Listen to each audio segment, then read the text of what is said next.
Hey everyone, welcome back to the channel. Ryan Nordahl here, Epic Whitetail Habitat LLC. Today, we're in here doing detail work in our bedding areas. Stay tuned.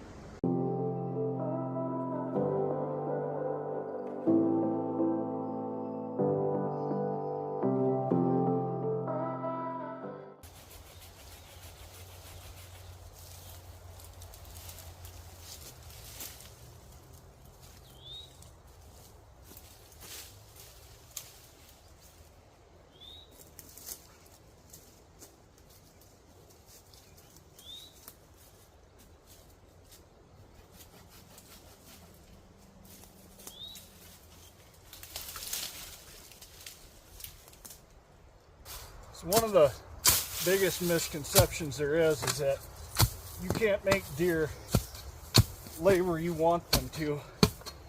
And that might be true in some areas of the country, but here in the upper Midwest, high pressure areas, we definitely can make the deer lay where we tell them to lay. It's like any other creature. It's just, saying that you can't make an animal lay where you want them to lay. And I'm not saying that it's 100% of the time. But you know, if it were true that you can't make a wild animal lay where you want to, I have to disagree, because you definitely can. We're telling these deer where we want them to lay, and they relate to it simply because, number one, like this, deer are attracted to the smell of fresh dirt. If that weren't true, then why are we going through the effort every year of creating mock scrapes? Sure, we put out licking vines and stuff, but if you really want to get it going, you know, a mock scrape, you dig up the ground and everything too for that mock scrape, because deer are attracted to the smell of fresh dirt. And the same goes for these beds. You know, like I got a root right here. I'm trying to make this as comfortable as I possibly can for a deer. Now, excuse me, I got a little something in my throat. But anyway, this deer, I've proven it in other videos with the hair that's in there. Now I want to level this off as much as I can so the water drains away. We've got a little bit of a slope here. You know, it's a little higher at that end of the bed. But I want everything out of here. I want them laying on a nice, soft, fresh bed of dirt. Get this root cut out of here with my shovel. Pulled out of here. I have to take that.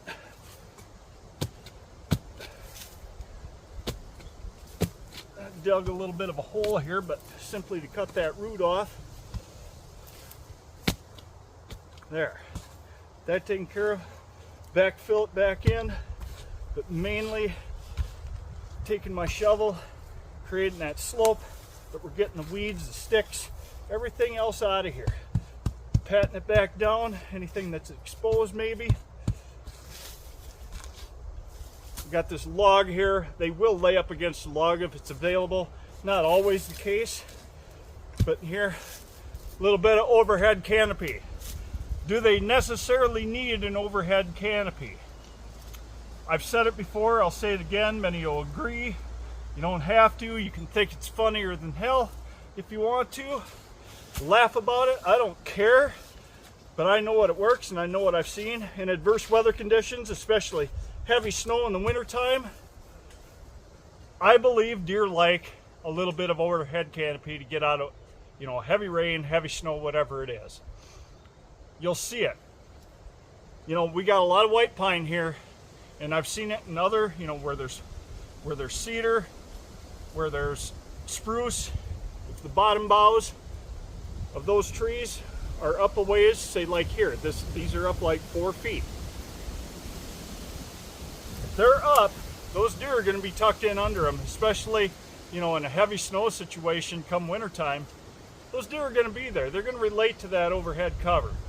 Are they necessarily relating to that overhead cover? I believe they do, because I believe they like that overhead cover, like I said, to get out of the elements. Now the key here is with this bed, and it doesn't matter if it's under a canopy like this or on the edge of a hinge cut pile or anything like that, because that's mostly what they're relating to, is that side cover. But this deer has got multiple ways to get out of here. He's got security from the cover around him, but he can get out behind the camera, he can get out on this side, he can get out, in and out of here. He's got multiple ways to escape from danger. They're not trapped. That's the key here. They're not trapped. They got to be able to get in and out of here too, in the face of danger. Predator come through here. You know, we just had a coyote come through here the other night, according to our cameras. You know, these deer got to be able to escape predation like that. We've got wolves here, we've got bear, whatnot. This provides fawning cover and just security cover for deer, especially during the hunting season. Areas like this that I've improved, it wastes the deer's time. Now, other things you hear guys say, and this has just been around Facebook just recently too, by a certain someone who gets awful jealous and, you know, an awful butthurt, if you will, when you call him out that on hinge cutting, any manipulation of the forest for the benefit of deer. Now, that guy and other guys have been saying this on social media lately, and I'm not trying to knock him or anything, but I want him to understand. This guy, and I want you guys to know where he's coming from. This guy, he owns quite a bit of land. I couldn't tell you exactly the amount, but he has full control of it. He leases big properties, and it's all big open woods, and he's telling everybody out there, everybody that listens to him, you don't need to manipulate your woods. You can hunt in a big open expanse area. Deer are going to lay wherever they want and things like that. Well, number one, he hunts fantasy lands. Fantasy lands meaning he controls a lot of acreage. They're low pressure areas to begin with. States like Kansas, you know, parts of Iowa, wherever he's from, he controls a lot of the area around. So it's not a lot of hunting pressure. Here, this little property, 10 acres, lots of hunting pressure around. The neighbors to the south hunt, the neighbors to the north hunt, the neighbors to the east hunt. This property's getting a lot of pressure, not from me necessarily, but from around the outside. These deer relate to this type of security cover, especially during the hunting season. Proof's in the pudding, especially last year with the buck we call Holmes that relates to this property quite a bit in the fall. Guarantee the manipulation of the forest, if it had not been, he wouldn't have been in here as frequent as he was, especially last year. And other bucks that, you know, since we've been doing this. I've been manipulating this property since 2019 is when I started in here. And it's been a work in progress every year since, and I'm going to continue doing it because it's what works here, and I'm not going to let anybody else tell me or my followers that stuff like this doesn't work, and it's not necessary. I'm not saying it is necessary, but it does help. You know, hinge cutting isn't for every property. I'm not saying that one bit either. It's got its place, and you got to know what to look for. Why does it work on this property so well? Why have I implemented it on this property? Number one, we have the right types of trees. You can see a lot of elm in here. There's hackberry in here. There's some maple in here. There's cherry in here. All great trees to hinge cut. That's why it works so well here to begin with. There's not a lot of oak in here, but the oak that are here, you know, we're letting them grow. The other reason is that it works well here is the right fit for this property is we're going on 23 years since a major clear cut in here. If I had not come in here, you know, and started doing the work that I'm doing with the chainsaw, this would have been a wide open, basically a barren landscape just with trees and high canopy. 20 years old, no timber sale for probably another 20, maybe 30, maybe 50 years. who knows, well beyond my lifetime. You know, I'm going to be 50 years old in another 3 years, and you know, I want results now. I don't want to have to wait for that logging opportunity to come in again, and I probably won't live long enough to see another logging opportunity. Therefore, hinge cutting is the benefit here. Opening up the canopy, allowing new forbs and everything to grow. You can see, you know, yeah, there's ferns, but there's others. There's brambles. You know, we've got some other broadleaves. We've got a lot of nettles coming. We've got burdock that's coming, and cocklebur, whatnot. Just a whole plethora of a buffet. You know, even some of the shrubs and stuff. We've got some nannyberry here on this property. We've got, like I said, blackberry and raspberry vines that deer will eat. Why some people don't want those types of things on their property is well beyond me, because deer absolutely love going after raspberry and blackberry vines.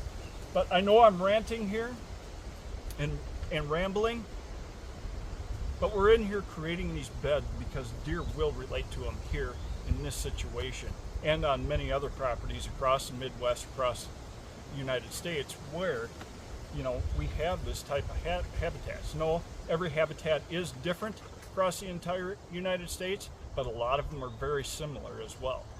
What's here in Wisconsin, you know, could be the same out in Vermont. I've seen a lot of that same situation when I was out there helping a client do some work on his property.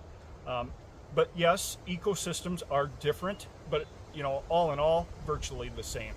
But it works. It works on these type of properties in these high pressure situations. High pressure meaning high hunter pressure come the hunting season.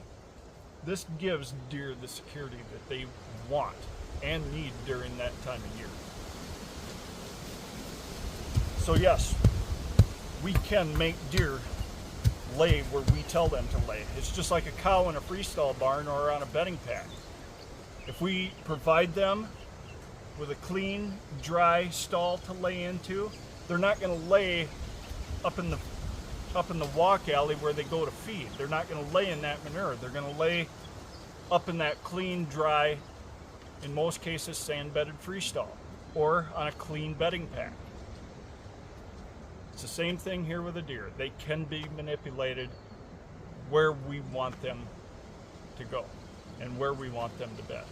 Now the other thing we can do, we can come back here with a residual herbicide, like a ground clear, and spray on this bed. It'll be a pre-emerge herbicide as well. It'll lock up in the soil, and it'll prevent any new weeds, anything new from emerging out of this freshly tore up ground, and it'll just keep a nice exposed dirt bed here for the rest of the summer. And then when the leaves fall on it this fall, make a nice comfortable bed for them. That 5-star hotel that we're trying to provide for deer, and the deer do relate to. You think I'm just wasting my time?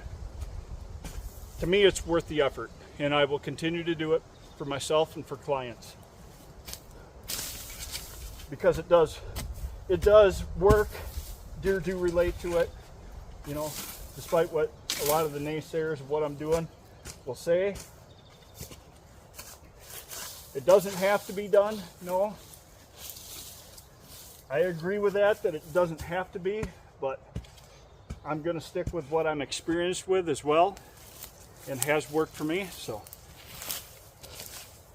and that, you know, I'm not afraid to test. You know, what works here on this property doesn't work on my 80, doesn't work at home.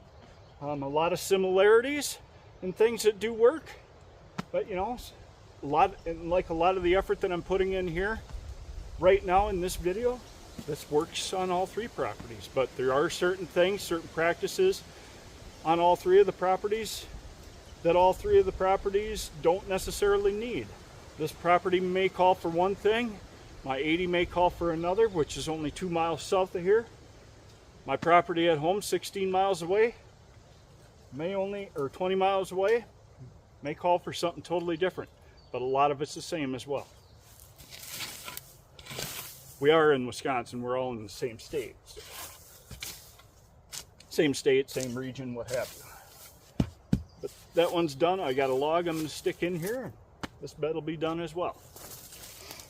So the thing is, with this as well, what we're doing, not only we tell the deer where to lay, but how to lay in here as well. You know, we've created this with hinge cutting. You know, he'll lay up against this with his back to this on a southwest wind. He's looking back beyond the camera, that travel corridor there. You can see anything coming. He's got plenty of ways to get out of here. Or if he happens to just be laying in here during the day and a doe would come through here, you know, he's going to see her there, or whether she comes over here, doesn't matter. But he can see all the way, you know, like a deer wants to be able to see, or at least how we interpret that they want to see. This root cut out of here, backfill it, pack it down. Now, how big of an area, how large of an area should you be clearing out like this when you're doing stuff like this? I like it at least 5-6 feet long by at least 3 feet wide. And then, you know, on a slope or slope it up if you have to slope it up. This has enough of a natural slope so it's not going to hold any water, but I would build it up toward the back a little bit more. Like if I had a log here for them to lay up against, it would be to, you know, from the log to the lower is how I would do it. But this runs away this way, so I'm not worried about water building up in here, you know, during a heavy rainstorm or anything like that. He's going to be nice and comfortable in here, not have to worry about anything like that.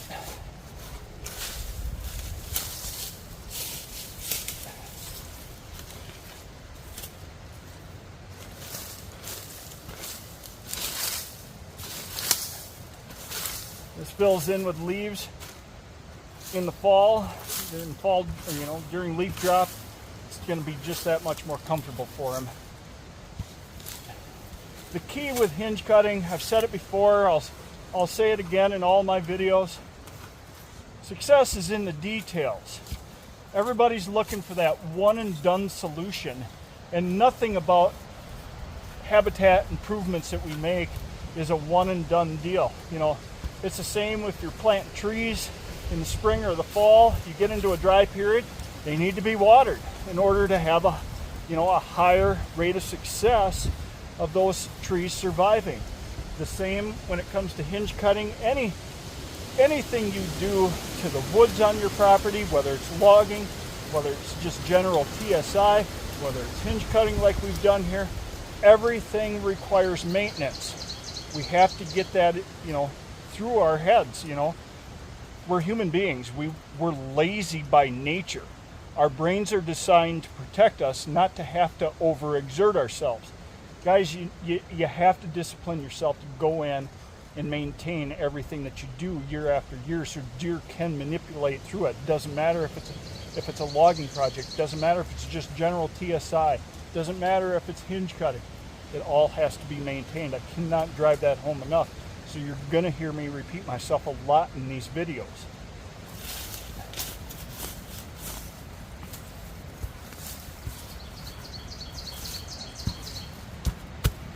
Looks good.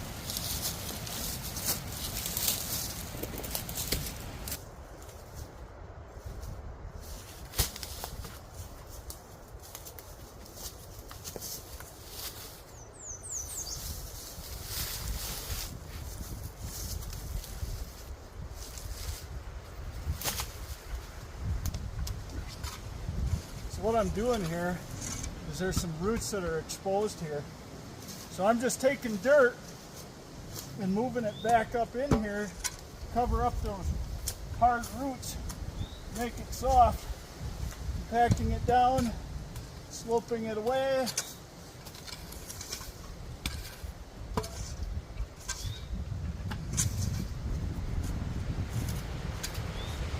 add more dirt where I think I need it. It might be a hard spot or something in here. One thing you could do here is you could bring in a bale of straw and shake it up in here. Deer will use it. Get everything cleaned out of here, the small sticks, everything. Shake up that straw in here, and it'll at least, you know, that'll decompose, rot down, what have you, but at least it'll give it a little more cushion in here. It sounds a little bit like a little bit of work, maybe even stupid on some parts, but at the same time, guys do it with great success, and it does work. So all the little things just to make it a little more comfortable for deer. I think it's a waste of time because deer will bed wherever they want to bed, and that's true, but deer will relate to things that are man-made as well, like a bed like this. They already want to be here, we're just making it better.